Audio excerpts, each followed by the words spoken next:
আজকের ভিডিওটা হচ্ছে তাজমহল নিয়ে। আর তাজমহলে আমরা এসেছি, তো তাজমহলটা বিষয়ে কিছু কথা বলবো।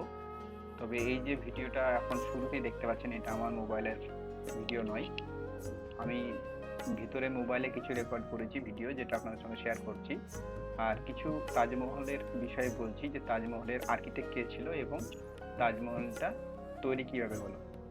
অ্যাকচুয়ালি এর ডিজাইনটা এত সুন্দর যে এর আর্কিটেক্ট বা ইঞ্জিনিয়ার কে ছিল সেটা অনেকেই জানে না। তো চলুন আমরা জানি এটা কে ছিল।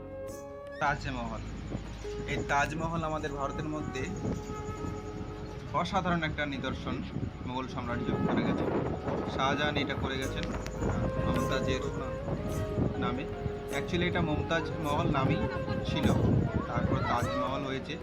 তার আর্কিটেক্ট যিনি ছিলেন ওস্তাদ আহমেদ লাহারি, অসাধারণ আর্কিটেকচার প্ল্যান বা ডিজাইন করেছেন। এনা মমতাজের যে কবরটা রয়েছে ভিতরে, শাহজাহানেরও খবর আছে, কিন্তু মমতাজের খবরটা যে মাটির দিক করা রয়েছে সেটা হাতির দাঁত আর দারুণ সুন্দর। তাজমহলের দুই সাইডে দুটো শীষমহল রয়েছে, একটা মসজিদ আছে, এটা যমুনা নদীর পাড়ে আগ্রা। দারুণ সুন্দর একটা জায়গা এবং অসাধারণ জায়গা, যেটা জীবনে হলে একবারও ঘুরতে যাওয়া দরকার। অসাধারণ একটা টুরিস্ট জায়গা। তাজমহলের সময়ের সঙ্গে সঙ্গে রং বদলিয়ে দেয়।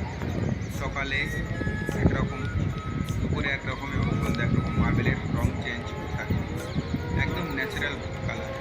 তাজমহলের গায়ের মধ্যে অনেক আরবিতে লেখা থাকে, অনেক আয়াত লেখা আছে আরবির মধ্যে। অসাধারণ জায়গা, খুবই সুন্দর জায়গা।